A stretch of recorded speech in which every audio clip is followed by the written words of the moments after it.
Hello YouTube, this is Dazza the cameraman. Today is Friday, October 14th, 2016, and this is a follow-up hangout video to my recent video with Astronomy Live discussing the video by Nibiru Planet X 2016, the footage that NASA does not want you to see.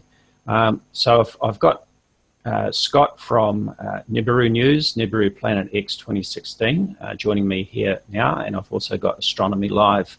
Also in the background we have Sean Hufford, who is purely here as my technical man for the hangout, this being the second live hangout that I've done. So thank you, Sean, for helping us with that. So welcome Scott from Nibiru News, Planet X 2016, and welcome Astronomy Live. Hi David, how are you? I'm good, thank you. Thank you for joining us. Astronomy Live? Oh, I was just going to say thank you for hosting this. You're welcome. Okay, so this is a follow-up. Now, I have to say that following the upload of the Hangout video between Astronomy Live and I was contacted by Scott from Nibiru Planet X 2016. I'll just call you Nibiru News for short, or Scott. And I have to say that Scott was very polite in his emails that he sent to me. He was obviously very keen to explain the situation, and we subsequently talked on Skype for some time, which was actually quite refreshing to actually have one of the people that I've been debunking actually make an approach like this and to be quite respectful and try to put forward his side of the story.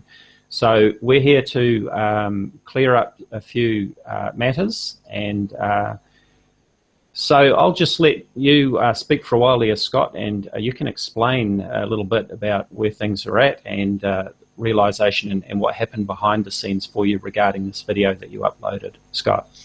Okay, well, first things first. I don't have or come from an astronomy background in any way, shape, or form. So whenever I got this video footage, it was coming from a person that had been emailing us quite a bit of information. Very good photographs, telescopic photographs. And this went on for about a month. And, you know, it seemed like he kind of built his credibility up with us because, you know, we do scrutinize the photographs as much as possible. I mean, you know as well as I do, when I'm getting 2,000 emails a day, it's very hard to, you know, scrutinize and vet and, you know, prove every single photograph. But anyways, make a long story short, he sent us this urgent email, and it included that video footage. But the video footage was, like you see, you have the original. It was, and I really didn't think anything of it. I'll be quite honest with you. I didn't think anything of it. Now, I've seen these images before, and yes, I know there's dates on them and things of that nature. But what I actually thought was he was trying to zoom in on it so you can see the footage a little bit better. So anyways, you know, we went back and forth with my team of people here, and we decided, okay, well, let's go with his story. And his story was like the heading that I used, the footage that NASA doesn't want you to see. So we went ahead and went with it. And, you know, that's basically it right there. Then I saw your comments, and I am a very respectful person. And if I'm wrong, I'm wrong, bottom line. And after talking with you today, David, you know, it shed some different light on it. And you know the conversation that we had. And I don't care about the footage. The subject that we touched on in the latter part of our conversation meant more to me than debunking some NASA footage. You know what I'm talking about, correct? Yeah, sure I do. Would you like to expand on that? Well, I mean, if you want to expand on it because you know more about the story of this young lady. Okay, so when I was talking with Scott on Skype, I explained one of the reasons why I do this debunking, as they call it, I get a number of messages and emails from people who are terrified that there is a brown dwarf or large planet coming through our solar system. They're quite fearful, anxious, and some of them are potentially suicidal. Now, back in the lead up to 2012, the December 21 hype, there was a young lady in England by the name of Isabel Taylor, 16 years old, and she hanged herself over her fears over the 2112 events that were coming up. She had been researching videos and so on online, and it seems that she felt that she didn't want to face the events that were supposed to be happening on the 21st of December 2012. So she took her own life. And this story is just the tip of the iceberg of what actually does happen. We only hear a few stories like this, and I only get a few messages from people who are in this situation.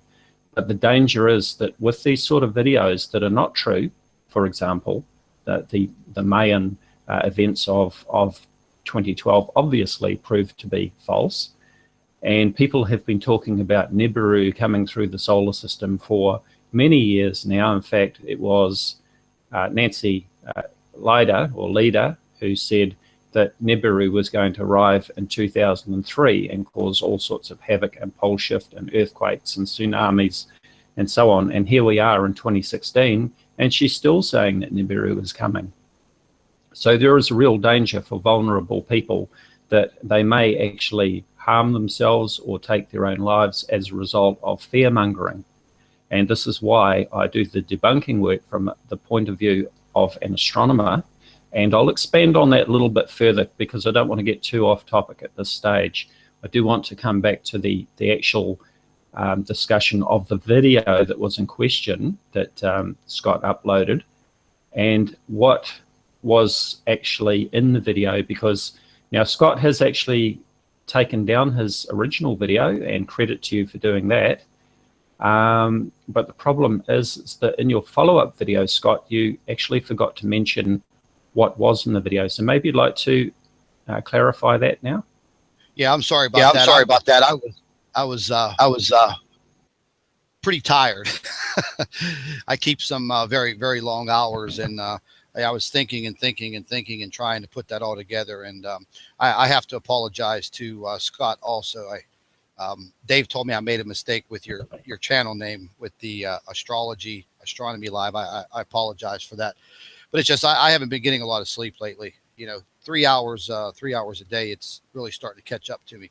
But yeah, I found that very incredible that you know, that was the moon, and I'm still I'm still trying to swallow this, Dave. You know, I feel very betrayed by the person that sent the email.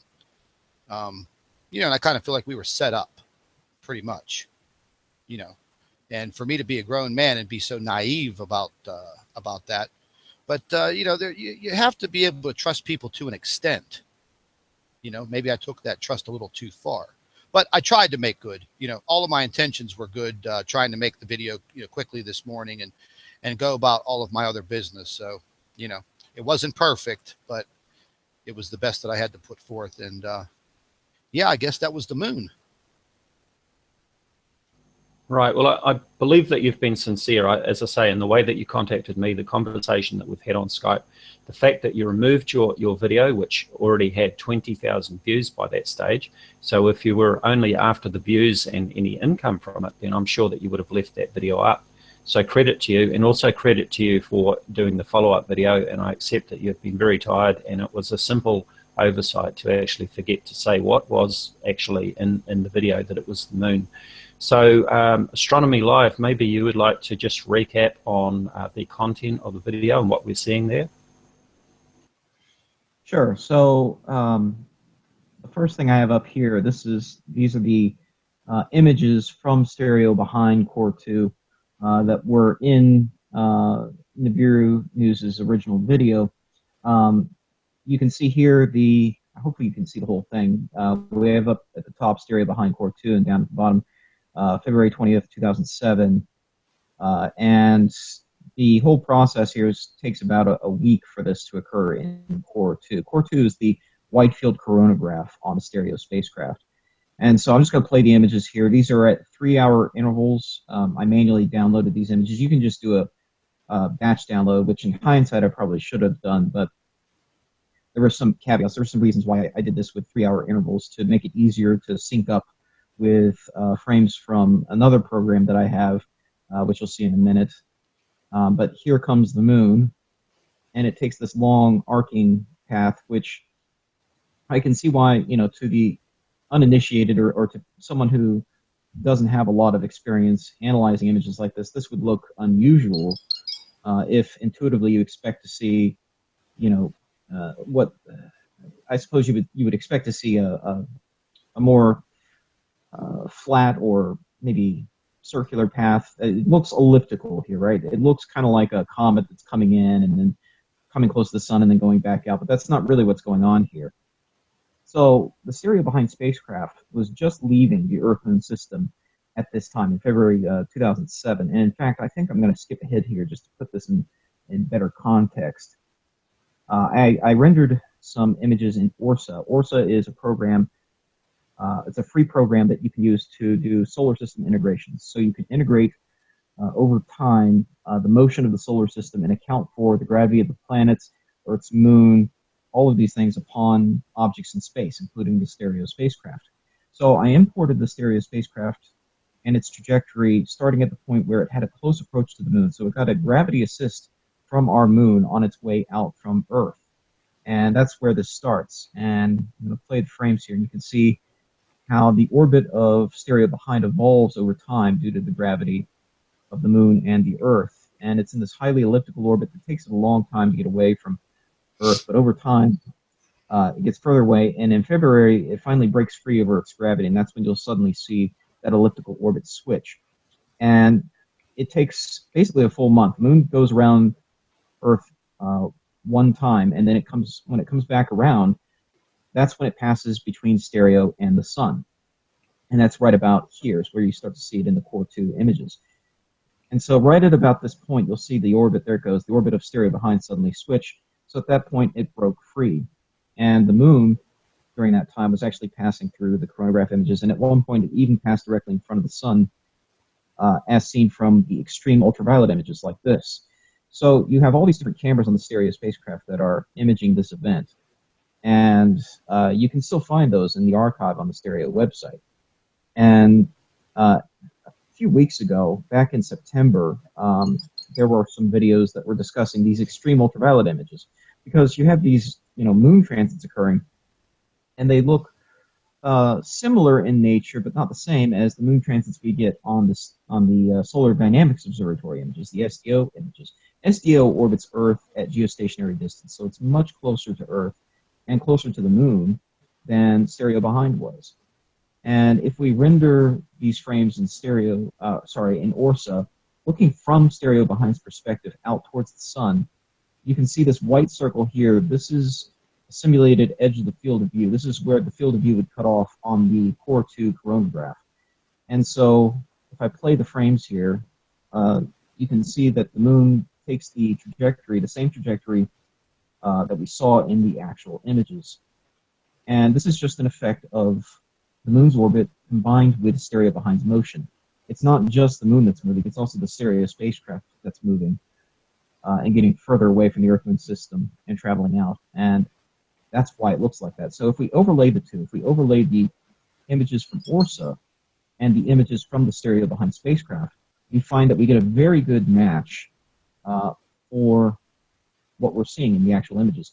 Keep in mind, the images are aligned relative to the edge of the field of view, so I've aligned them based on that rendered circle relative to the Core 2 images.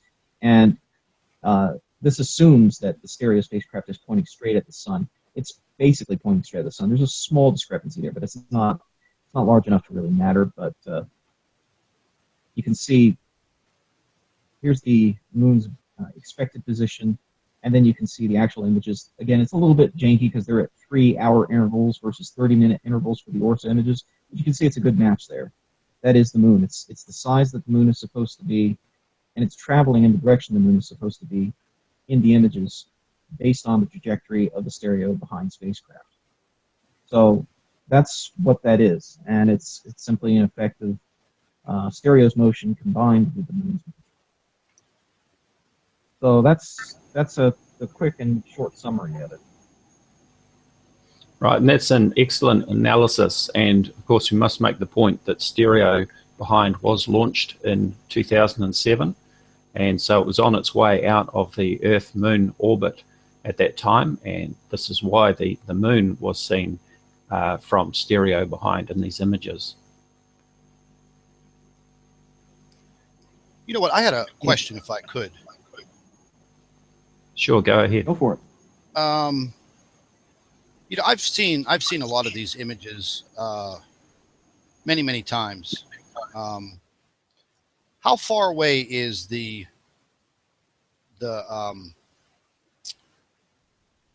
how far away is this image being taken from the sun? Well, the How sun far is the isn't. craft? How far is the craft? It's about the same distance as the Earth from the sun. Let's see if I can come back here So what is it, about 90, about 93 million miles away, somewhere about that average?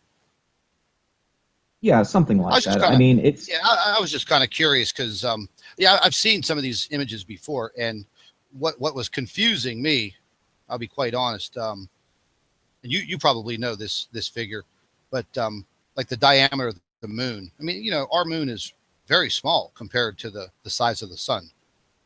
well, yeah. Keep in mind that the stereo behind spacecraft is much farther from the Earth and Moon than would normally be the case if you were standing on Earth or if you were a satellite that was orbiting Earth. So this is about the point where it was crossing into that Core 2 image. And you can see here the massive distance between stereo behind up here and the moon over here versus the Earth-Moon distance. So you're at, you know, some multiple of the Earth-Moon distance here, and so the moon's apparent size is going to be smaller.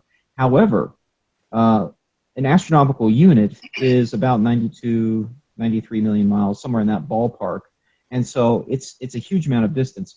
The Earth-Moon distance, I forget what it is in miles, but in kilometers, it's on average 384,400 kilometers. And so it's a small fraction of an astronomical unit. So the stereo behind spacecraft, you know, as a percentage, it's much farther away from the moon now. But expressed as a percentage, the percent difference between the Earth's distance from the sun and stereo behind's distance from the sun is basically insignificant. So the size of the moon being like roughly a little over, what, 2,100 and some miles in diameter, and the diameter of the sun, what, roughly 860,000 miles. From, I don't know. I'm not, like I said, I'm not that up on, you know, measurements, kilometers. But my problem is, you know, the distance of the craft, the size of the moon, the size of the sun. The moon should have looked like a little speck instead of such a prominent sphere, you know, moving around the sun. So that's what kind of caught me when I viewed the original video. If I would have had any thoughts in my mind that was the moon orbiting the sun, then, you know, things would have been very different, because I would have expected the moon to be almost completely invisible in that footage. I would have expected it to be a minuscule dot in this video footage, you know, compared to the moon, compared to the size of the sun. Again, to me, it should have been a little dot. But again, you know, I'm not a trained astronomer. You know, I don't hold degrees in these fields, you know, and I have to take your expertise and your word for it. But, you know, I'm just glad we got it all cleared up, you know.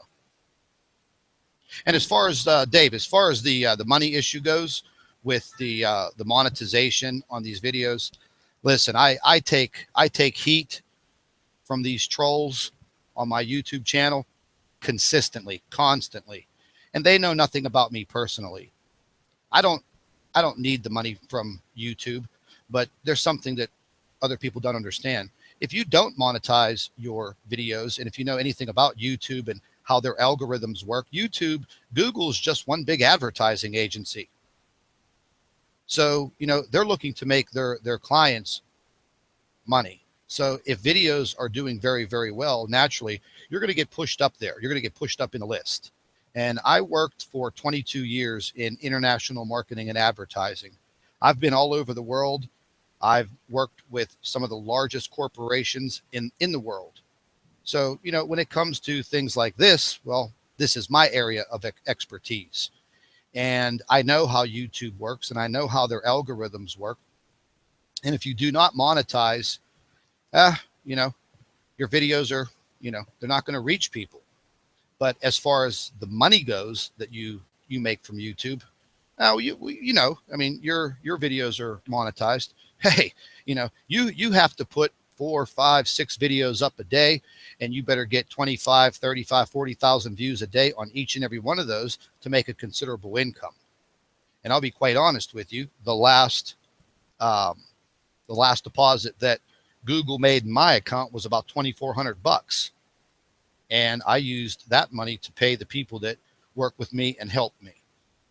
But, you know, I'm just putting that out there because these, you know, these trolls just really, really rip you to shreds when it comes to this monetization. And I actually, you know, I just lost my whole train of thought. I just, the whole point I was trying to make, I just kind of lost it. I'm still very sleepy, but anyways, guys, go ahead. Yes, I understand that you were saying that without the monetization, basically your videos won't get views. They won't get out there if I'm understanding you correctly. Correct.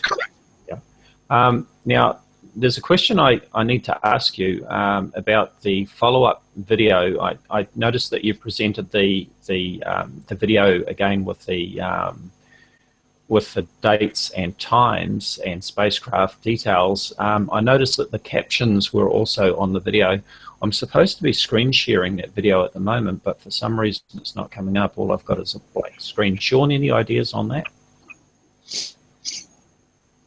You know what, Dave? It took me hours to try to find the actual video that I think the individual that emailed it to me. This was the only video that I could find on YouTube in the time frame that I had. Because if you remember, before we got off the phone, I told you I'm going to get on this right now. And within, what, a few minutes, I already had the video taken down. My word. That much is 100%. To touch on Daz's issue right now, it looks like you're trying to share and it flickers every now and then onto the actual video. So go ahead and stop your screen share and restart it. See if that'll correct it. Okay, I've stopped the share. It hasn't gone back to my avatar. I'll try again though. Okay, now it's gone back to your avatar.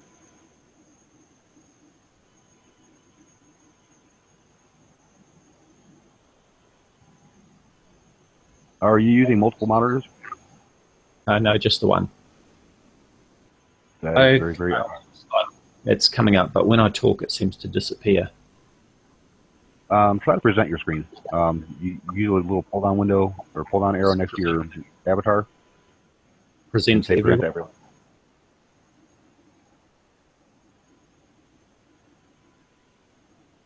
Okay, I've still got just a black screen. So what I might do is get Astronomy Live. Are you trying to full screen it or no? No, just the browser window. That is really, really odd. Okay, never mind. What I wanted to ask you, Scott, Nibiru News, was the follow-up video that you posted. I noticed that the video had the original captions that we saw in your original video. So the video that you re-uploaded, did you reinsert those original captions, or was that from the original video? Can you just? I had taken. Oh man, it took me about a couple of hours cruising through YouTube, and I was trying to find the original video that this individual basically copied and cropped and sent us the footage. I still have my original footage, and you know, I was trying to compare it. That's what took me so long to get the video created this morning. But yeah, I finally found it, and I used the original that was not sent to us, but what I found on YouTube. So I'm going out on a limb saying that that's where this individual got that footage. So I don't know how much of that footage is on YouTube, you know, but I wanted to get something up there quick, and you know, it looked and matched pretty identical. Right. Okay. So that clears up a question for me, because when I saw your video, I had wondered if the video creation was entirely your own, and suddenly we had the date and time and spacecraft details in the original captions. It almost looked to me as if you know, the video with all the data was already there. But I understand that what you're saying is that you searched YouTube, you found the original video that was sent to you that wasn't cropped, and you used that in your follow-up video, correct? Yes. Remember how I told you I'm a good investigator? Well, how I found that is when I was searching through these video clips. If you remember, in my original video, that stereo image had some white lettering that scrolled across the screen, and that was not my white lettering. That lettering was originally in the footage that was sent to me. So as I was cruising through YouTube and trying to find the footage and watch this video and that video, and then all of a sudden this one came up, and it had some other video footage attached to it. I think one of them was kind of a green, like a lime green image, similar to what we were watching there. In the red image, it was green, and then this red one came up. And then when that red one came up, I saw those white letters scrolling across, and they matched identically with what footage I had. So I think that was a 100% match.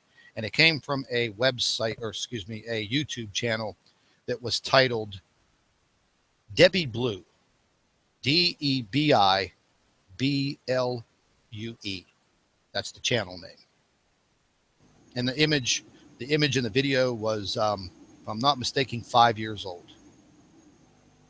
Okay, thank you, Scott. That helps to clear that up. And it certainly seems that somebody has deliberately been up to some hijinks sending the cropped video to you in the hope that you would upload the cropped video without that data. Obviously, the data allows us to check back on the date and time to confirm the actual event. And I often see different videos supposedly showing Nibiru or UFOs or something bizarre in the stereo or SETI images. And when you've got the date and time, it's very easy to go to the archive, check the date and time, confirm the images, and use suitable astronomy software to actually work out what's going on. Most of the time, the objects turn out to be planets. Sometimes they are errors. Sometimes they're from cosmic ray strikes on the sensor. There is a very good section on the stereo website that shows examples of the sorts of things that you're going to see and what actually causes them, and they give specific examples. So I think, you know, if I was in your shoes, I think I'd probably be quite annoyed with the person who sent you the cropped video. And personally, if it was me, I think I'd be going after them to try and expose them for what they did. Well, like I mentioned to you this morning, I don't have an identity that goes with that Gmail account, and the video or the email started coming in, like I said, about a month ago. Short introduction, mentioned they were an astronomer. They had connections with NASA. They were sitting on this video footage for many, many years. This was video footage that NASA never wanted anyone to see. There are so many other things out there in the solar system, 5 suns that we don't know about, you know, on and on and on. Some of it was a little unbelievable, but then there were some photographs that came with it. And again, You know, I'm not an astronomer. I'm not a physicist. You know, I'm not an astronaut. I don't work for NASA. But the photographs were pretty intriguing. Now, how do you go about verifying that? I guess you have to find yourself a professional astronomer. And, you know, I live southeast of the city of Pittsburgh. And maybe I should have went down to, you know, like Carnegie Mellon University or something. Full of myself there. You can see my dilemma. It's very hard if I have to verify every single photograph, every single video to that type of an extent. You know, very costly and very time consuming, and then trying to find someone that's willing to help me. Because I would love to be in an observatory. I would love to take a peek through one of these massive telescopes. I'd like to see something with my own eyes instead of a video or a photograph. Right. Lucky, you know, you get to see. Okay. Sorry, go ahead. Well, no, I meant, you know, in your profession and, you know, being professional astronomers, very well educated and trained, you know, you've gotten to peer into space through these, you know, these telescopes. I only wish one day that I would be able to do that, just see things with my own eyes, you know. But I hope you understand where I'm coming from with trying to verify all of these photographs, because my subscribers are the ones that are sending the photographs in from all over the world. And I get so many, like I told you this morning, from New Zealand and from Australia, down there in your neck of the woods, as we say. Sure. Now, just to clarify, neither Astronomy Live nor I are professional astronomers. We are amateur astronomers. We're not armchair astronomers. We are actually real amateur astronomers who use observatories and telescopes and do imaging and so forth. I have to give credit to Astronomy Live. I've often said that as an astronomer, he could wipe the floor with me. What he doesn't know isn't worth knowing. And he is my go-to man when I need to know things. He's also very capable with the mathematics involved with the astronomy. So he is very able. I am a member of my local astronomical society. I also serve on the committee, and now and then I present talks and so on at the meetings at our local astronomy society, the public meetings. I also guide people. We had a meeting on Tuesday night, and fortunately the clouds parted and we had the moon there. So I fired up the 14-inch telescope and was showing people the moon through that telescope.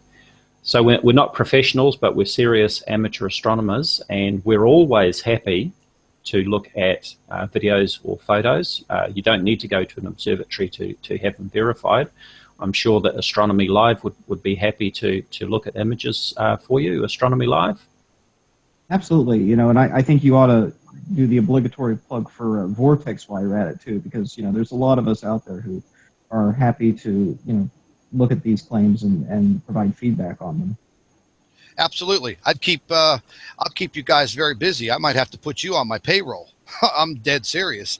I mean, we literally get about 2,000 emails a day. And I literally have one person that sits there for 4 or 5 hours, and you know, going through the emails, responding to each and every one of them, not with some form letter or anything like that, because I think that's just awful. But and then, you know, taking the video footage or the photographs, and many of them come with 5, 6, 10, 12 pictures. And then, you know, putting them in files, and then, you know, me looking at them later on, and, you know, my photographer looking at them later on, and, you know, coming to some decisions. So I'm not trying to, you know, let people think I'm running some Mickey Mouse operation. I do have staff. Like I said, I do pay them out of the proceeds that come from our YouTube, Google, banner advertisements, our monetization. And again, it's nothing that's going to make any of us super rich. But my whole goal is to just, you know, bring some awareness. That's what I want to do with my videos. I still believe regardless of other influences. I still believe that in Carlos Ferrata's findings, and I still believe very much in Dr. Harrington's findings. I've read their books, their papers. Carlos Ferrata to me is like an Einstein. I mean, I think he should be, in the same class. The man was an absolute genius. Some of his predictions, I think all of his predictions actually came true. So it takes a lot for me to discount what these men invested years of research in. I mean, I hope you gentlemen understand me on that aspect. And I would actually hope to God that there is nothing in our solar system like this nemesis. And I would hope to God that nothing would ever approach us like that. Because like I said earlier, I have 2 young teenage children that I want to see go to college. I want to see them grow up. Not that I'm looking forward to being a grandfather. I don't even like the word at my age right now, but I want to look forward to life. And if there is something that we're not being told, because everyone sitting here in this chat right now knows that our governments do not tell us the whole entire truth on every matter. And if it was between us and them, they'd let us all die. And I've done so much investigations into all of these underground bunkers and, hey, where's all the money? Why are we having all of these troop movements in the United States? Okay, because right now we have over 100,000 UN troops in the United States divided up into troops of 10,000. They're all in the Midwest, none of them on the coast. So there is definitely some funny business going on here in the United States. There were some alerts this past summer over there in Germany and a few other countries, for people to stock up on food, water, 10 days, 21 days. So you can see where maybe you want to call it my paranoia begins. So you start to think that definitely something is occurring. I don't know if any of you are familiar with Ed Dames. Anybody familiar with Ed Dames? Yes, I have seen something of Ed Danes on YouTube and so on. I haven't investigated in great depth. I would like to sort of change direction. We've sort of covered Sure. about the moon video and cleared that up, and the circumstances surrounding it. I would like to. Sorry, I just wanted, before we moved off that subject, I saw a question in the chat I wanted to get to that was about that. Okay, I'll just quickly summarize, and then I'll hand over to you, Astronomy Live. That's what I want to do. I just wanted to say that what we should do is to change direction now and talk in general about Nibiru Planet X and the claims surrounding that. Any questions about that? And I think that Astronomy Live would be able to expand on that a lot further than I can. I would like to do a little introduction to that, but first I will hand back over to you, Astronomy Live, to address that question. Yeah, sorry, Daz. I caught that question in the chat, and I didn't want it to go unanswered. So somebody was asking about the size of the moon. Why is if the spacecraft is that far away from the moon, why is the moon that large? Well, the moon is actually much smaller than the sun in the image, but it's not a tiny speck, right? So it's actually the right size. If you look in the image here, it's a little hard to see, but you can see this ghost of the moon that is just to the right of the actual dark spot of the moon in the core 2 images. And you'll notice they are the same size. So what that tells you is that the apparent size of the moon in the core 2 images it's exactly what was predicted and expected based on the distance of the spacecraft from the moon at that time. The apparent size is just going to be a function of course, the physical size of the moon and the distance of the spacecraft. You can't ignore both of those factors. And those factors are, of course, accounted for in what's rendered in ORSA. What you're seeing in ORSA, this little ghost of the moon here, this is true to scale. This is true scale here. And the scale is calibrated based on the field of view of the core 2 imager, which again is rendered as the white outline. So to answer the question about why the moon is that size, that's the size it was supposed to be based on the distance of the spacecraft at that time. So I'm sorry, I just wanted to get that cleared away before we moved off the subject. So I'll hand it back to you now, Dazza, I am eager to get to a more general discussion of some of these claims. Right. So just before I hand back to you to really expand on things for me, Astronomy Live, the question about Nibiru, is there Nibiru, Nemesis, Planet X, whatever you want to call it, in our solar system? I can confidently say no, there is no such object in our solar system or anywhere near our solar system out to Pluto. Now, why can I say this so confidently? Well, the reason is that we can see the planets Mercury, Venus, Mars, Jupiter, and Saturn, all with our naked eyes in visible light. We can also see the planets Uranus, Neptune, and even the dwarf planets such as Pluto, Eris, Makemake, and other objects with optical equipment in visible light. People often say, but Nibiru is only visible in infrared. Well, if Nibiru was real and it was a brown dwarf, then that would be true only because of the fact that the nearest brown dwarf is so very far away from our sun that it does not reflect enough visible light for it to be seen in the visible light spectrum. Therefore, we must use infrared to detect it. If there was a brown dwarf within our solar system or anywhere near us, it would be clearly visible in visible light. Even if it was too far out to be seen with the naked eye, like Neptune and Uranus are, it would still be visible using optical equipment in visible light. You would not need to use infrared to see it. As I say, just like we can see or image Pluto. I have imaged Pluto through a 14-inch telescope using visible light, not infrared. So the next point that I would come to is the recent announcement about what they're calling Planet 9, which some people are jumping to the conclusion is Planet X. Planet 9 is not Planet X, it is not Nibiru, it's not Nemesis, and it has not been discovered as some people like to believe.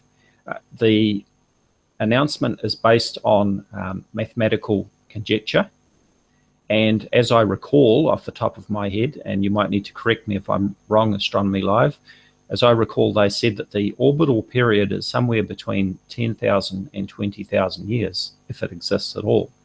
Now, when we know that there is an object out there, we can track its trajectory and provide the right ascension and declination coordinates for its path so that astronomers can point the telescopes in that direction and see the object. We would not say that the object has an orbital period of somewhere between 10,000 and 20,000 years if we knew where it was, what it is, and what its trajectory was. So this just serves to confirm that Planet 9 is still pure conjecture. It has not been discovered. It hasn't even been imaged by the researchers who announced their research. So on that, Astronomy Live, I'll hand over to you, and please correct me if I've said anything wrong there. Well, off the top of my head, I think everything you said was accurate. And you make a good point there about the fact that brown dwarf stars are imaged in infrared, generally because especially when they're single stars, when they're orbiting out in space by themselves, they don't reflect much visible light because there's not much visible light around to reflect. But if they were close to our sun, they would reflect visible light just like the gas giant planets do. And depending on whether they have significant cloud cover in their atmospheres or not, they're either going to reflect light in a manner similar to Jupiter or potentially one of the ice giants like Uranus or Neptune. It just depends on the atmospheric composition. But regardless, in either case, it is going to reflect visible light, and it would be, pretty readily detected, especially if it were anywhere particularly close to the inner planets. Now, I know you talked about Carlos Ferrada, and I hate to deflate one of your heroes there, but I have done some research into his claims, and he passed away in 2001, I believe it was. And there's a video that goes around the internet that's been quite viral. You'll find it all over the place if you Google Carlos Ferrada, and it's some documentary. I wish I could find more details about when that originally aired and on what station and all that. I would like to have the whole, unedited video, commercials and all. Just I want to see all of it. But from what I have seen of it, his claims aren't consistent. They're not internally consistent. Not even I'm not even talking about consistent with mainstream astronomy here, but they're just not even internally consistent in ways. For example, he gives figures for how quickly this object is traveling and how long it should take it to go around the sun and all of that. And it's rather well. Let me just lay out some figures for you. So he talks about an object traveling between us and some dead star that is about 32 billion kilometers away from us. And he gives velocities for this object. He calls it Hercolibus. I'm probably pronouncing that wrong, but something like Hercolibus, right? And he talks about the speed increasing when it's traveling between this dead star and our sun, up to about 300 kilometers per second. And at that velocity, it would get to us in about 3.38 years, if you do the math. And he quotes the slowest velocity it travels as being 76 kilometers per second. So there's your minimum velocity, and that can give you the maximum time that it would take to travel that distance. Well, at the distances he gives, that journey would only take 13.3 years.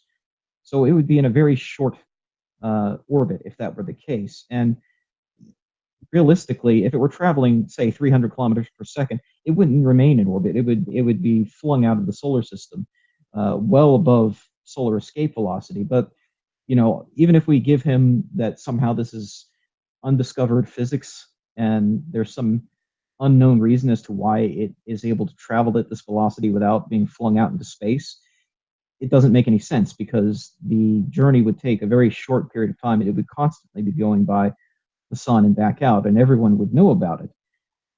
Yet he talks about in the documentary the notion that this is going to be so dangerous in part because it hasn't been here in so long. So that's clearly inconsistent with his figures. The math just does not add up. He talked about the arrival date of this object, and this isn't something that you'll see in the documentary video, but if you do some more research on this, apparently he sent Brian Marsden a letter. And Brian Marsden, if you don't know, he was one of the head honchos over at the Minor Planet Center until he passed away. And he was, one of the leading experts in minor planets, and made some significant contributions to astrodynamics. But apparently this Carlos Ferrada guy sent him a letter, trying to warn the world about this incoming object. And he claimed that it was supposed to arrive in 1999, and that during a total solar eclipse that was going to happen in 1999, that the cause of the eclipse wouldn't really be the moon, that this was a lie created by astronomers, and that the real reason for the eclipse was going to be Hercolibus passing between Earth and the sun. And there was supposed to be an eclipse in 1999. I mean, that's not a conspiracy, but it really was just the moon. And of course, that eclipse occurred as predicted, and the world kept turning, and we're all still here.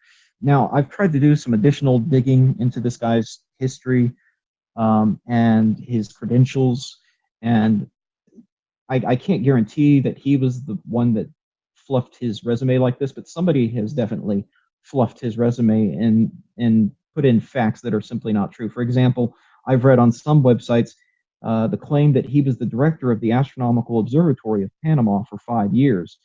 The only problem with that is that the Astronomical Observatory of Panama only opened its doors in 2011, 10 years after he passed away.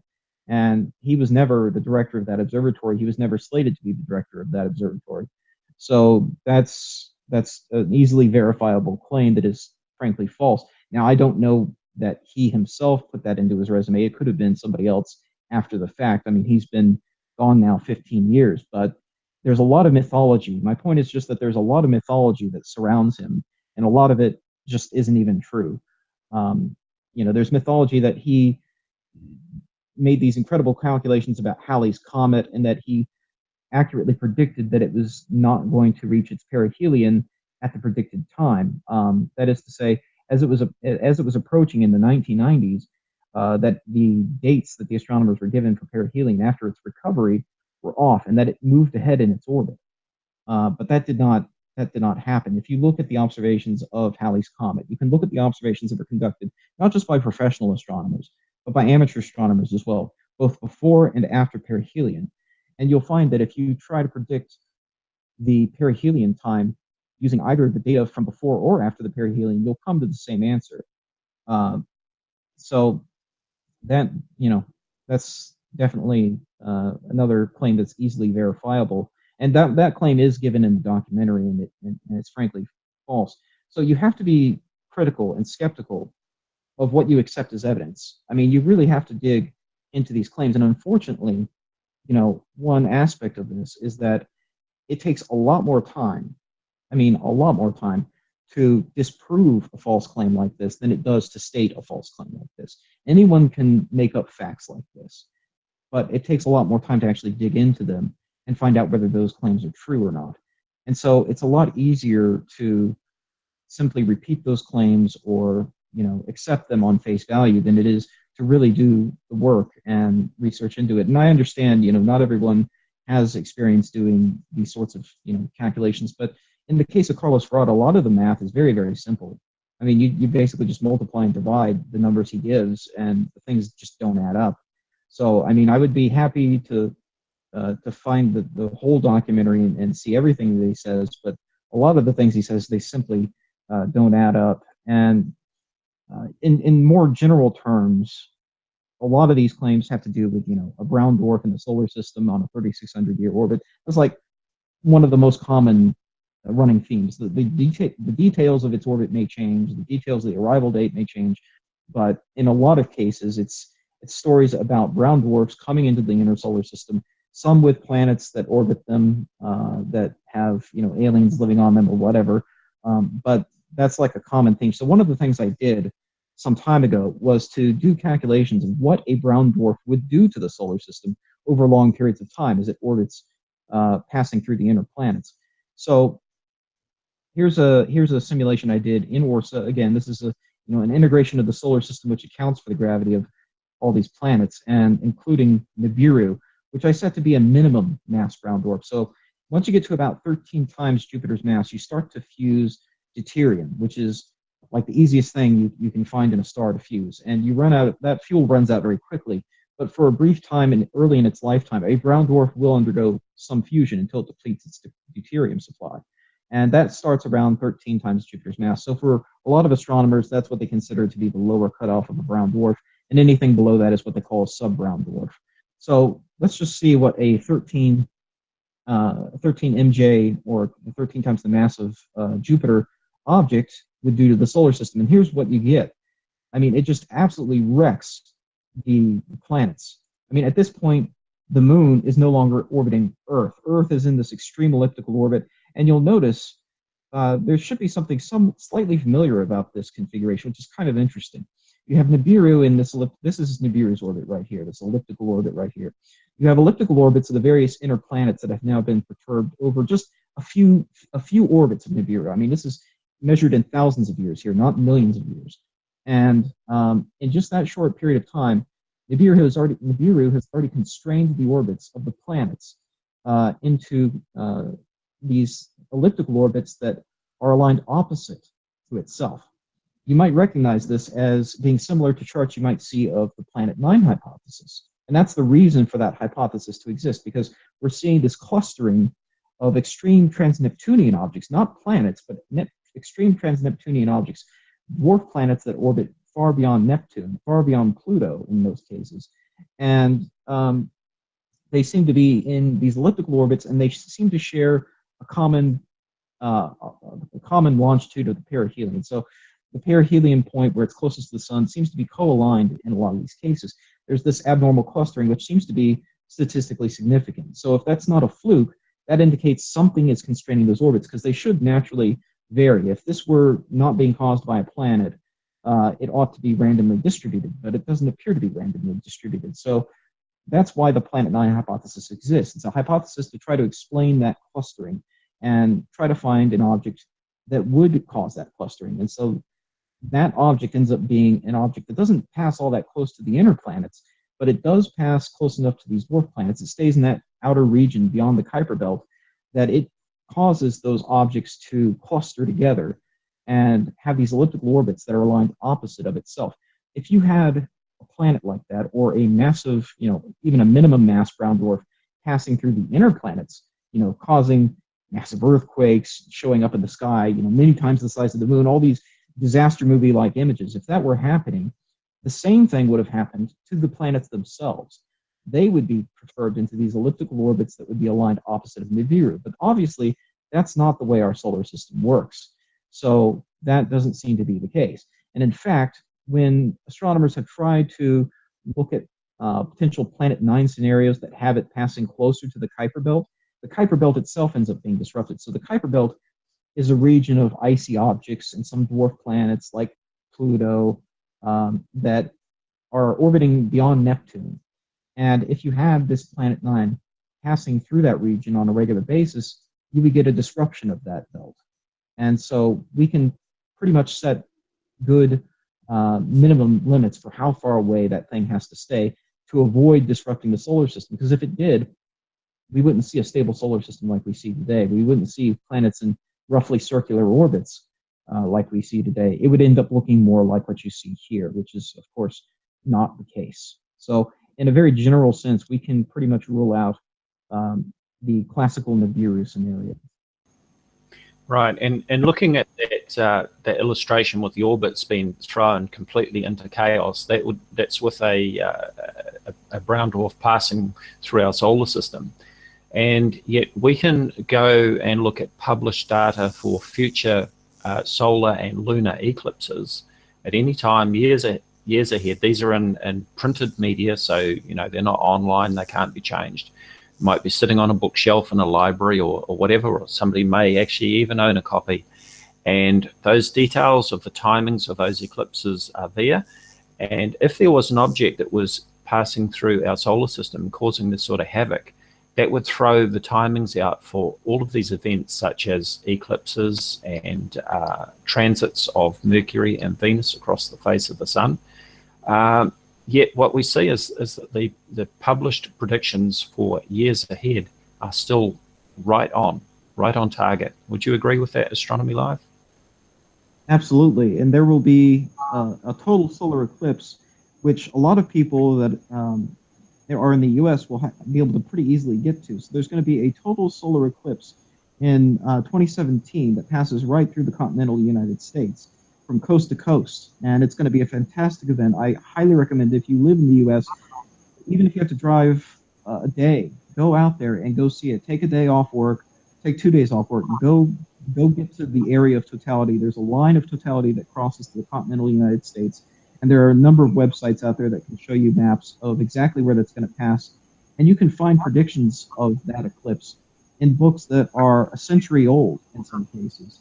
And it will follow that prediction just as it should. And you can see it for yourself. Everyone can go see it for themselves. And I hope a lot of people do go see that event, because it is a fantastic opportunity. It's sort of a once in a lifetime opportunity for many people. And I do plan to go myself. I've never seen a total solar eclipse. I plan for that to be my first one. Right, that sounds great. We had an almost total solar eclipse here just a couple of years ago, and that was quite something. I haven't seen a total solar eclipse myself. I certainly hope to see one at some stage in the future. Now, I think we probably need to think about wrapping this up. We've been going for an hour now, and I don't want this to run on too long for people. I would like to make one final point, though, that with all of these claims about Nibiru Planet X being out there in our solar system and people posting photos supposedly showing Nibiru Planet X, there is always one thing that is lacking. One vital piece of information that every astronomer would use, and those are the right ascension and declination coordinates of the object. As I mentioned earlier, when an object is discovered, it's imaged a few times, and Astronomy Live is very skilled at also doing this himself. The trajectory can be calculated of that object, and the future position in the sky can be calculated, and these are the right ascension and declination coordinates. So when people say that Nibiru is real, I always ask for the right ascension and declination coordinates so that I can point my telescope at it and try and see it. And of course, I know that they're not going to be able to provide those coordinates because the object isn't there. Your thoughts on that, Astronomy Live? I always enjoy getting coordinates. I mean, there are the occasional claims that provide coordinates. Usually that goes to one of three things I see most commonly, and they're all things that you can find in Google Sky. So one of them is CW Leonis, which is a very bright, in infrared, it's very bright. It's a carbon star. And in visible light, it's basically invisible, but it's bright in infrared, so it shows up very brightly in the infrared layer of Google Sky and Microsoft Worldwide Telescope. So a lot of people will spread those coordinates around claiming that it's Nibiru, but you can go see that for yourself if you have, especially if you have a CCD camera, which is sensitive to infrared light, and I happen to have one.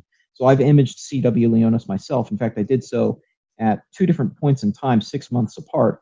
And if it were an object in the solar system, we should see significant, really significant amounts of parallax, where the position of CW Leonis should shift noticeably relative to the background stars in images that are taken 6 months apart. But my telescope sees no difference. It's exactly in the same position in both images.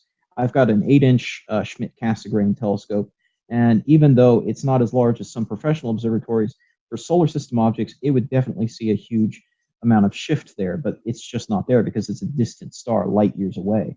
The second thing would be a blacked out area on Google Sky's infrared layer, which I commonly see those coordinates. They actually correspond to the coordinates of Saturn when those images were taken. The images that Google Sky uses for the infrared layer come from the IRAS telescope, which mapped the entire sky in infrared in 1983. It had a limited supply of cryogenic cooling to keep that detector cold enough to detect these far infrared wavelengths.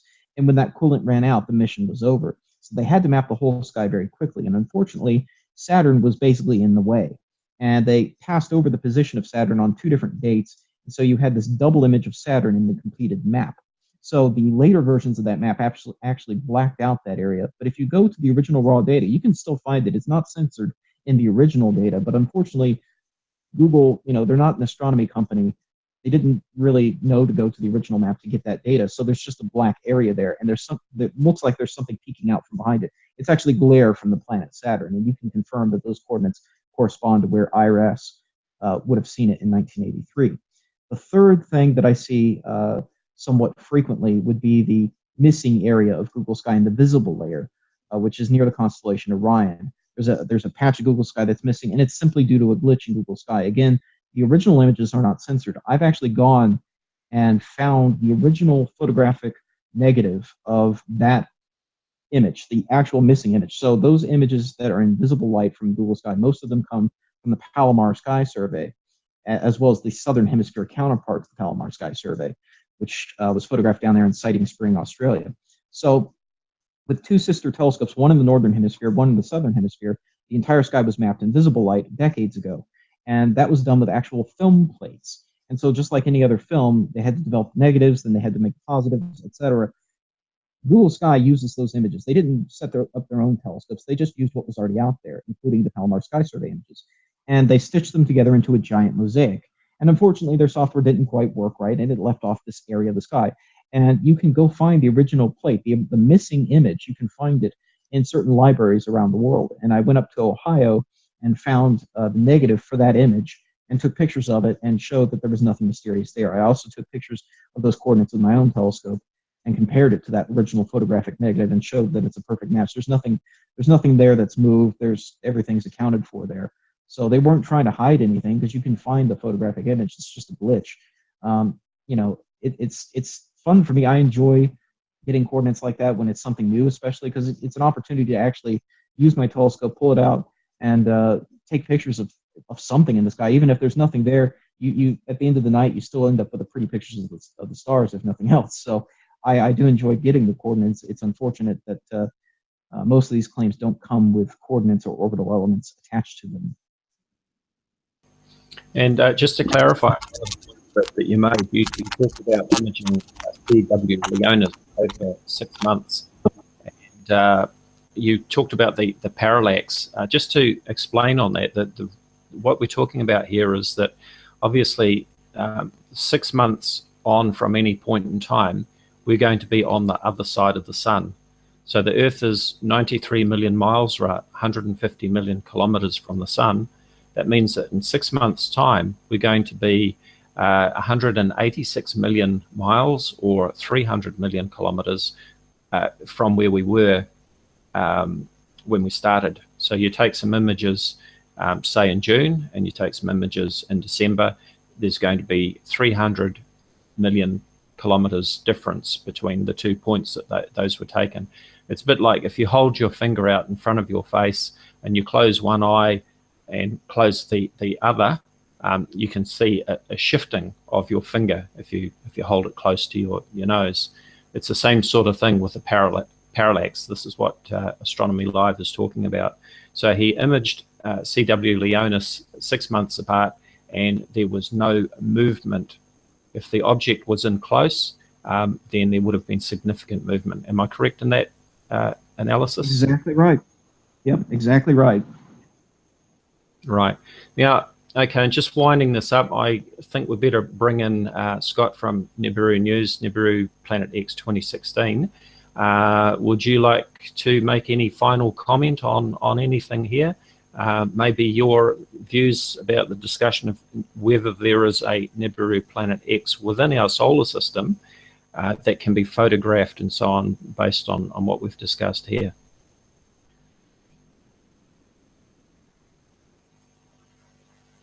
Scott?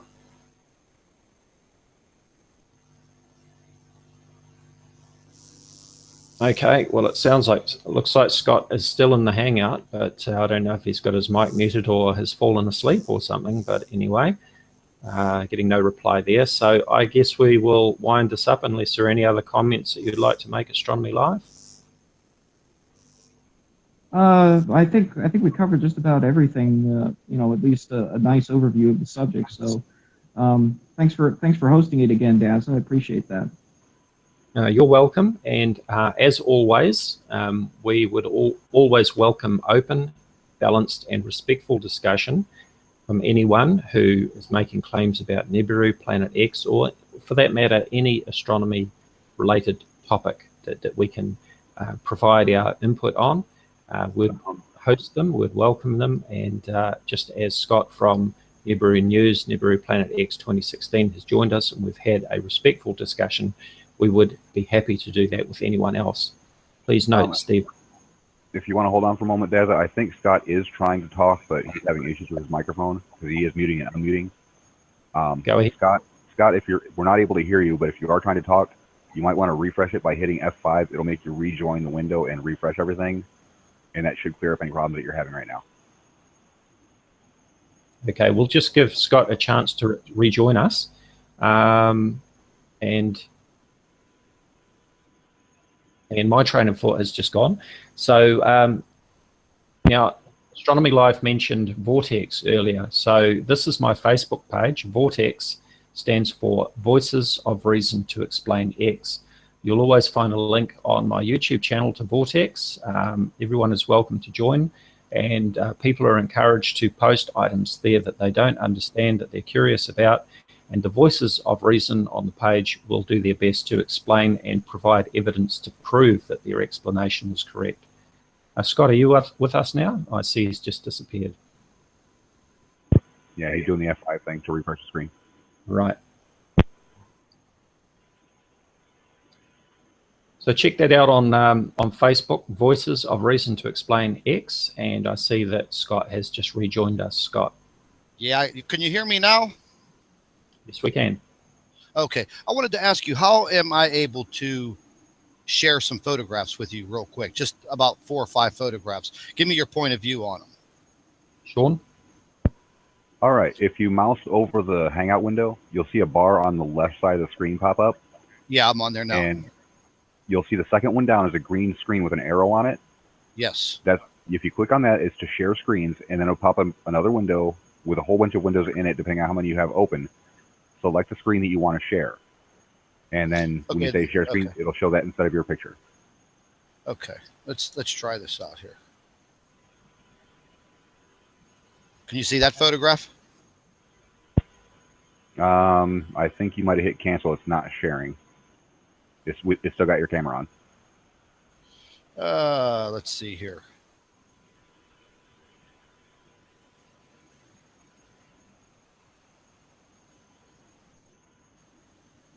And you're sharing, but it's still black. There we go.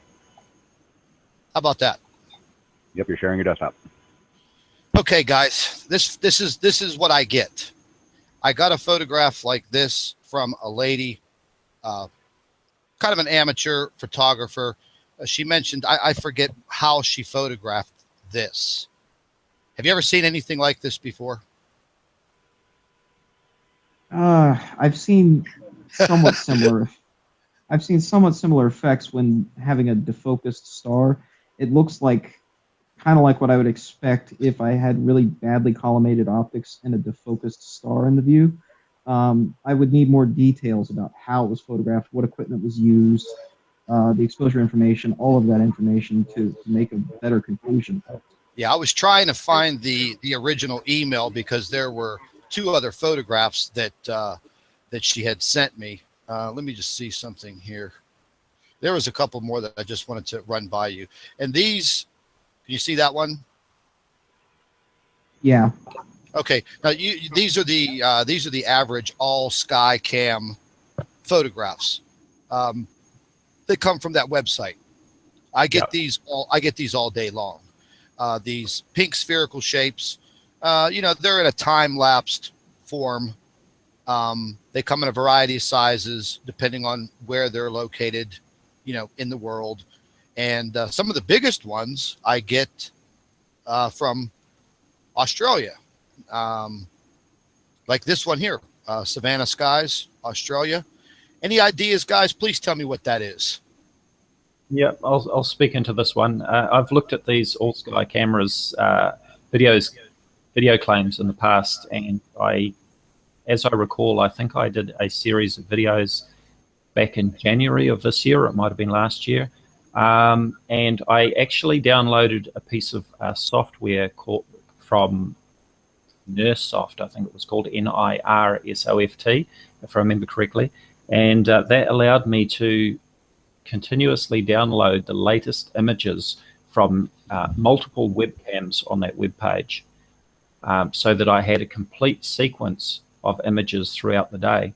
And what we see is these objects, which are supposedly Nibiru, such as the pink flare that we see in your image there. What we see is it crossing the sky and then actually coming down onto the ground, and in some cases even inside the camera housing. It is a lens flare. It's caused by the sun, or in some cases the bright moon. And the other thing that you have to remember is that these cameras are set to auto exposure. So during the daytime, they're exposed for daytime conditions. During the nighttime, they're exposed to see the stars. So when they're looking at the sky at nighttime, the moon is going to be horrendously overexposed, is going to look very, very bright, and is going to create a lens flare, just as we see in that image.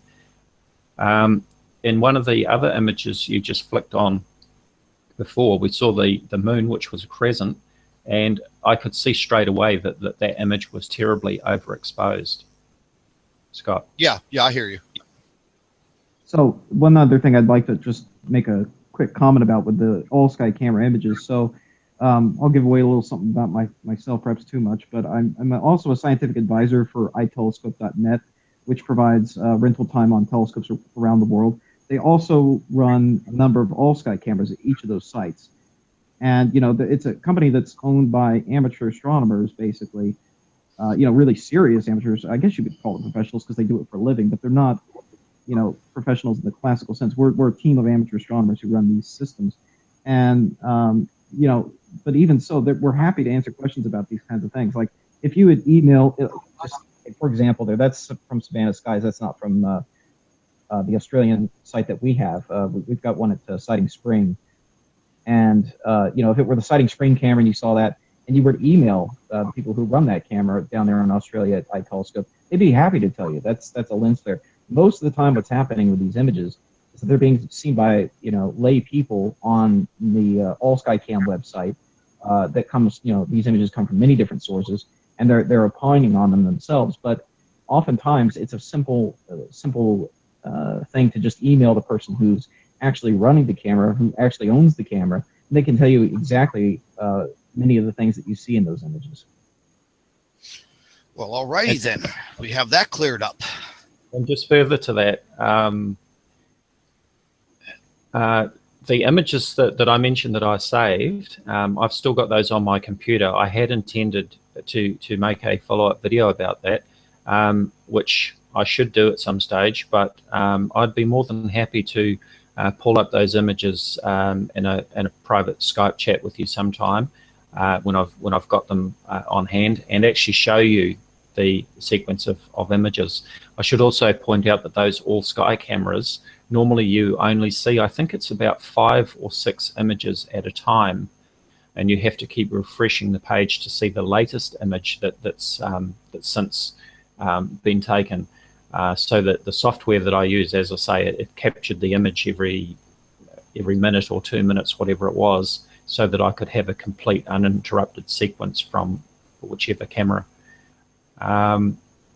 So actually, it's funny you should mention that, because I'm actually writing a program right now to do exactly that for the iTelescope all sky cameras. Currently, the Australian all sky camera is automatically archived every night, but I'm writing a program to do that on a more general basis across multiple cameras, webcams that we have on the iTelescope network. And I'm hoping, this is a long-term plan, but I'm hoping to have that set to a system that will automatically upload it to a YouTube channel dedicated to that purpose, so you'll have a constant running archive of multiple cameras, which will be a useful resource for things like this as well. Right, and just to confirm, the software that I've been using is called NIRSoft, NIRSoft, and it's called Seek Download. That's SEQ for sequence. Seek Download, NIRSoft Seek Download. So that can be used for these all sky cameras, and you'll see that they are just lens flares when you use them.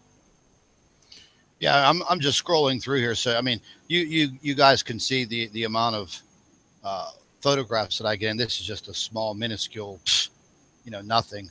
And these people are, none of them are professional photographers. They're using sunglasses, welding lenses, which I know you'll get the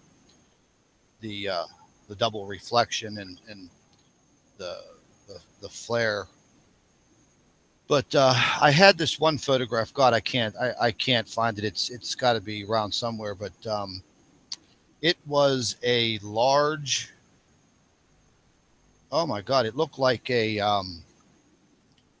large metallic. You're probably going to laugh at this, but it looked like a large metallic potato in the sky, and the image was and it was captured on one of these sky cams from this all sky cam network. I can't find the image. I have to go through it, and I'll email it to you. And for the life of me, nobody knows what it is, and it appears in several of the Australian sky cams in different locations in the country. So it can't be a lens flare, because it's a large silver metallic pitted. It almost looks like a massive asteroid, but it's in the blue sky. In some of the photographs, you can see cloud cover over it as it passes in the time lapse. But any idea on what something like that would be? I mean, it has puzzled my mind, and just it's just pretty mind blowing. But I mean, any idea what something like that could possibly be? Well, the first question I'd be asking is, have you gone to the source and actually verified the authenticity of the image, or is it just an image that has been sent to you? No, I captured it myself, right, on the all Skycam network, and I screenshotted it, and I have so many files in here. I don't know which one I put it in, but I screenshotted it a couple of times, refreshed my screen, and then that's when I saw the cloud cover moving over it. It kind of went all the way over it, And then after I refreshed about 15 minutes later, it had moved across the sky. And then I immediately flipped over to another sky cam and caught another portion of it. But I mean, for the life of me, Dave, I don't know what this thing is. Right. I mean, it's silver, metallic, and it's just a very odd shape, like a big potato. And it was all pitted, right. But it was, you know, it had a little bit of a shine to it because you could see the sun reflecting off of it. You can see the shadowing on it. And I mean, I don't know what it was, just so massive that I'm sure if you were standing on the ground anywhere near that camera or anywhere around the surrounding area, you would have had to have seen that in the sky. Exactly. And that's the point I was going to make next, is that for an object like to be in the sky, and we're talking about in space, not in your local sky, then, you know, at any time on the Earth, 1/2 of the world can see the sun, 1/2 of the world can see the moon. Okay, so if there was really an object in space, say this object that you're talking about was actually out there in space, then 1/2 of the world should be able to see it. Exactly. And in this age of people with cell phone cameras and video cameras and webcams and all sorts of things, if something strange suddenly appeared in the real sky, then you would bet that there would be lots of people looking up and say, what the heck is that? And getting their mobile phone cameras out and taking pictures and videos of it. Okay, but where you've got an object that appears on one webcam, and I find it interesting you said that you flicked over to another camera. Yeah. You know, usually these things just appear on one camera, unless of course it's a lens flare, because a lens flare will appear on multiple cameras. So what I'd like is for you to send that picture to me, the picture or pictures if there are more than one, and I'll take a look at them, and maybe we could follow up with a video looking at those images and see if we can try and work out what's going on there. Yeah, I also have another one that we got a photograph of, and once again it was a very, very large, kind of rocky looking sphere with a huge triangular chunk missing out of it. And I mean, it was near the sun, and it was illuminated on one side and kind of, you know, darkening on the other side. That photograph I'll get to you also, because that's been another one of my nightmare photographs. You know, just me wondering, what is that? You know, and if something was that large in a daytime sky, then, you know, the telephones at the news station should have been ringing off the hook. And right. Yeah, you know, and it boggles my mind sometimes, you know, that how are these photographs being taken, and they're being sent to me from all over the world. And, you know, the majority of them are very easy to debunk, you know, especially if somebody's trying to use a pair of sunglasses to block the rays of the sun. Well, you know, number one, your sunglasses are probably scratched up. You know, the majority of sunglasses are made of plastic, which is not going to, you know, it's not going to do too well for your optics. But this photograph that I have here, I took this photograph myself. Didn't even notice this sphere in the photograph till a month later, when I was about to dump photographs out of my phone. And I took that with my cell phone. And what confused me once again is, you know, how can I get that translucent sphere with a cloud in front of it? That looks to me like a lens flare. But you can see where I get confused. You know what I mean? I would expect that, you know, the cloud cover would not even come into play. Well, it certainly looks to me like the lens flare is in front of the cloud, not the other way around. I mean, I can see the coloration on the cloud from that flare in front of it. Man, I wish I could have you guys around all the time. You'd make my life a lot easier. You know what I mean? My God. Well, we're always happy to help. You know, that's the thing. Yeah, absolutely. Well, you know, Dave, I'm gonna get these these big rocky metallic objects that have been photographed. I'm going to get those over to you sometime either today or tomorrow, and share them with Astronomy Live. And you see, I got your name right this time.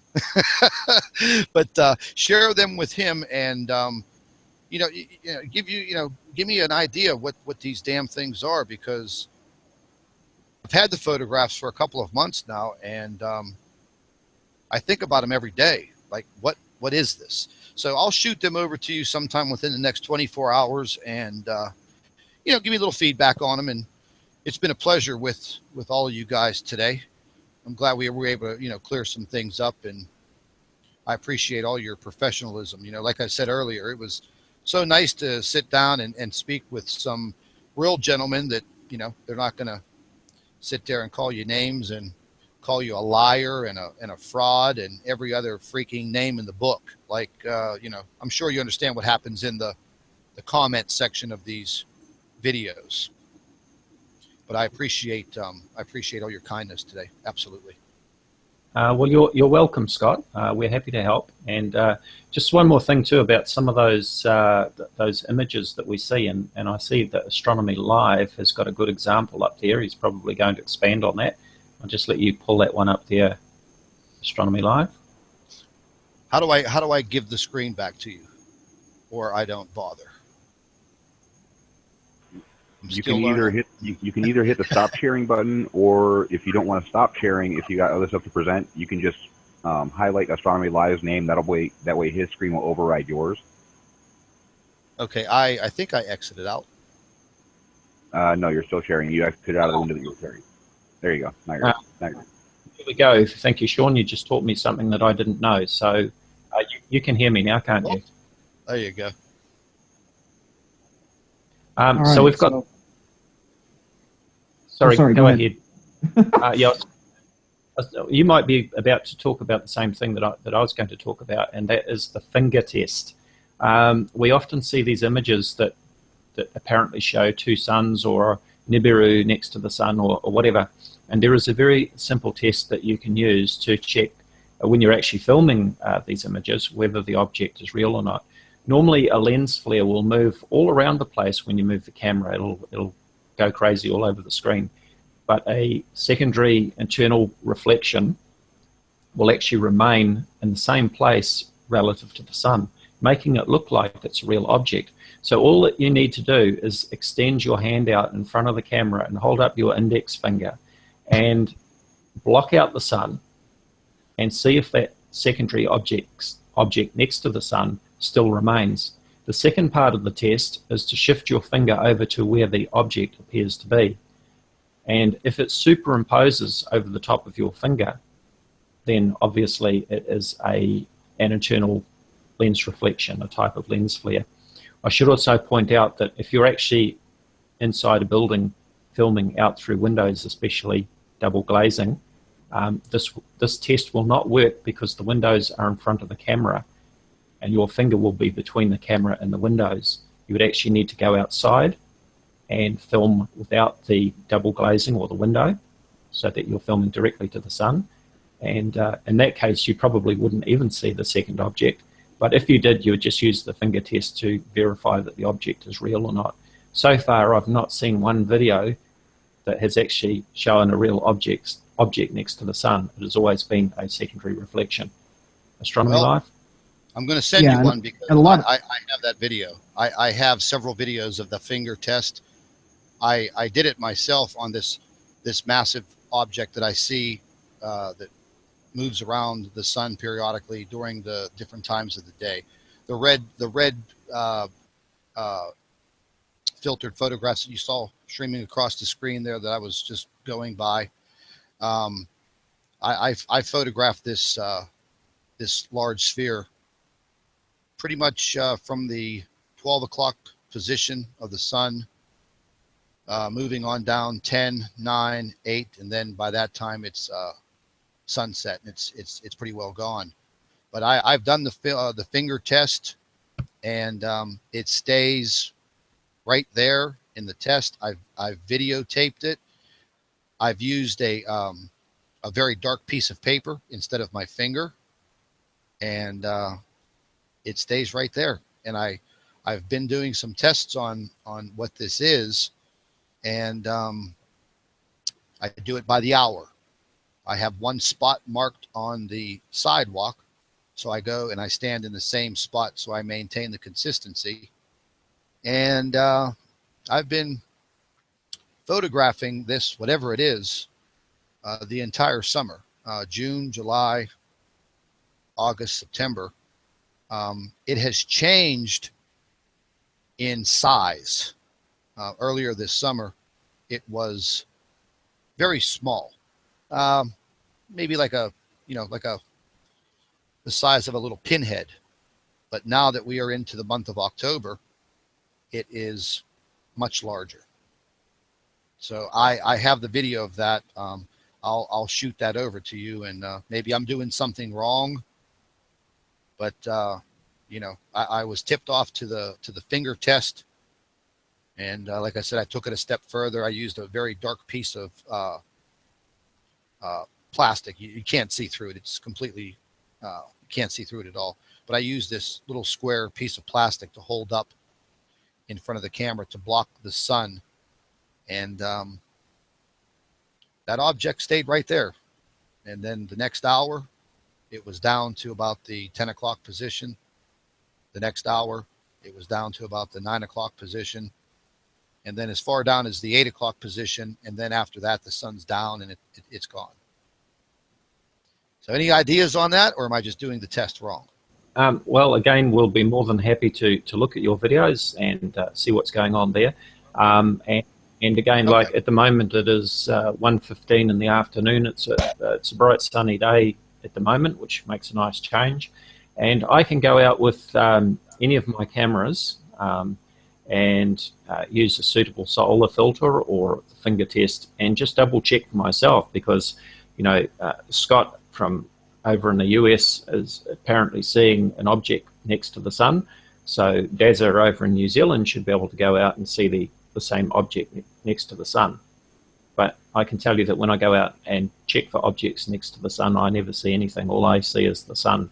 So that tells me it's going to come down to the optics in your camera, or something is going on there. But like I say, send us the video and we'll be more than happy to take a look at it. Okay, sounds good, Dave. Fair enough. Yeah, Astronomy Live. Yeah. Well, yeah, and I just wanted to point out, so a lot of people, and I'm not saying that Nibiru News is using this as the proof, but a lot of people do.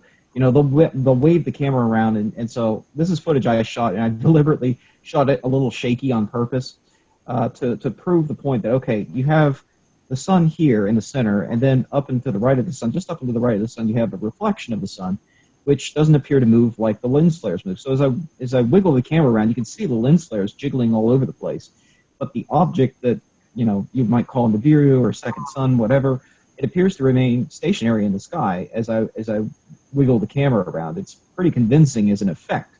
And all I had to do to generate this was use a pair of UV filters on the front of the camera, and I deliberately cross-threaded them very slightly. And so they weren't screwed on straight. They were just slightly cross-threaded. And so as a result of this, you get an offset reflection of the sun, which is stationary even as I wiggle the camera around. The only way to basically prove that this is really not a real object in the sky, that the confirmation is to do the finger test like you described as, and the key to the finger test is that it has to be done with your finger or the object that's blocking the second sun. It has to be completely outside of all glass elements, all possible sources of reflection. You can also rotate the camera. I don't do that in this particular video. I'm going to do a video about this. I recorded a number of videos at this sunset that you see here. I'm going to put that into a video sometime later when I have some time to put it all together. And I did do the finger test at one point. It's not in this particular clip. That I don't have that clip uploaded to YouTube yet, unfortunately. And the way that the sharing software is, it's not letting me share the raw video. But you will see the finger test occurring in the ultimate finished video that uses this clip, and you'll see how that works. Like I said, the other thing you can do is rotate the camera. If the filter is physically attached to the camera, like it was in my case, when you rotate it, this is going to remain stationary even though the scene is rotating. So that gives away the fact that it's not real. Said is the finger test, and I did do the finger test in this clip over here. So just as a quick demonstration, this was shot on a different day. It was a lot cloudier. And notice, it's hard to see. I wish I could bump up the contrast here because you can actually see what looks like some clouds in front of the second sun in this case, which is much smaller and dimmer than the actual sun because of the clouds. And what you're actually seeing, it's very convincing looking, but it's actually a reflection of the clouds that are truly in front of the sun right now. And if you have a small object, if you have a small faint object that passes in front of the second sun, like this bird here, he's actually going to pass in front of this second sun here, and it'll look to your eye as if the bird actually is in front of the filter flare. It will look like the bird is in front of it, and it is therefore a real object. It's very momentary. He comes back around here in a second. As he swings back around, he'll pass in front of it, and it will look like, oh my goodness, he was in front of it, and he blocked it. Well, he didn't really block it. It's sort of an optical illusion with the eye. You really have to completely obscure it, like I do with my hand right here. So you can see as my hand comes into the view, and I'm struggling here to hold both a heavy SLR camera in one hand and hold up my hand with the other. There we go. So you can see the second sun is in front of the palm of my hand, and the palm of my hand is starting to block the actual sun, which is why you see the edge of it starting to flatten off here. But it's clearly in front of my hand, so it's clearly not a real object. So I just wanted to show that demonstration of the finger test so people can see what we're talking about. Right, well, I think we should probably wind up here. We've been going for over an hour and a half now, which has been quite a good effort. Scott, as I mentioned, your follow-up video did fail to mention that it was, in fact, a moon, so I don't know if you would be prepared to do another follow-up video just to clarify that, because I suspect that there may still be a lot of people out there who are going, oh my God, there's something passing through the solar system, which of course is not the case. And we don't want people fearful and deciding that they can't face this non-existent object and harming themselves or doing anything like that. But anyway, I'll leave that up to you. I'll give you credit for fronting up, for removing the original video, and for being such a gentleman. So thank you for that, Scott. Oh, no problem, Dave. Like I said, it was a pleasure, getting a chance to meet you and talk to you. And, same thing with Astronomy Live. I wish all of the conversations were this constructive and, I wish everything would go this smoothly. But in this community, the Nibiru community, it just doesn't work this way. So this was very refreshing. I liked it very, very much. And I appreciate you lending some help with some of these photographs that I'm very unsure of. And I will get you that video footage over for you to check out, and those photographs. Absolutely.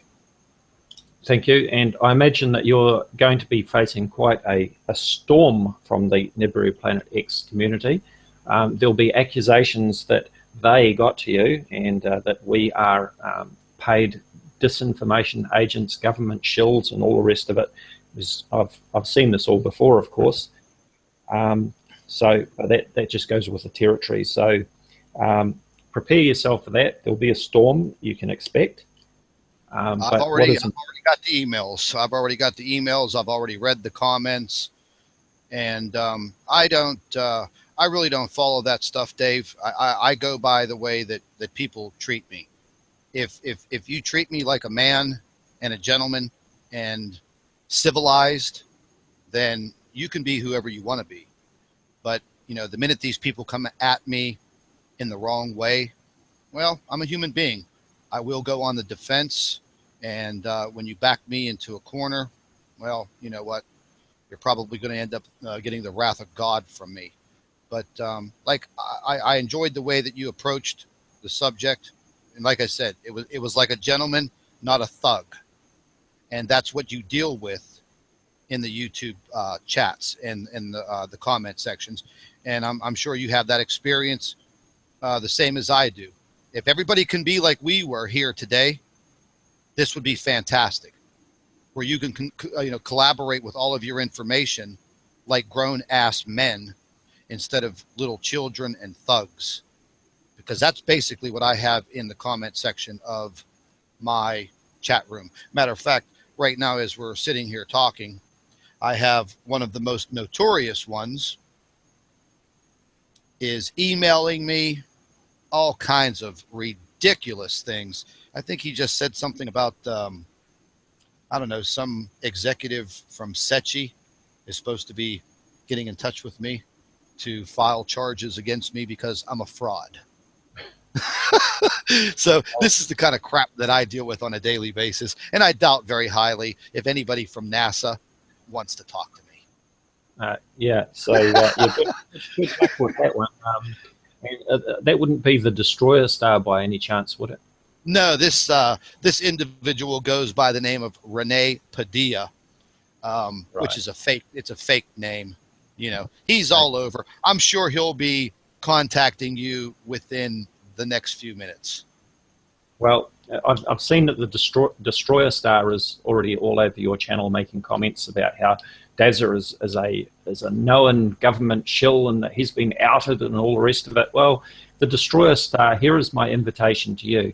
Front up on a live YouTube hangout, just as Scott from Nibiru News has, and let's hear your evidence that I am a paid disinformation agent, and we'll discuss your claims about Nibiru Planet X, and we'll see where that goes. And I promised to treat you with the same respect that I've treated Scott from Nibiru News.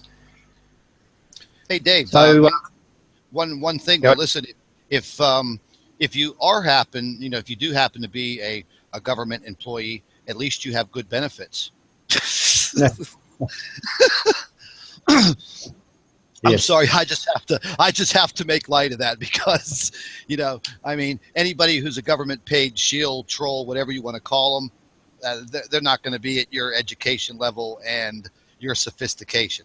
They're thugs. Well, the Destroyer Star seemed to overlook the point that if I was indeed a government disinformation agent, paid shill, whatever, then surely I would have been able to remove his comments from YouTube where he's supposedly exposing me for being a shill, shut down his YouTube channel, and would probably never hear from him again. I know, right?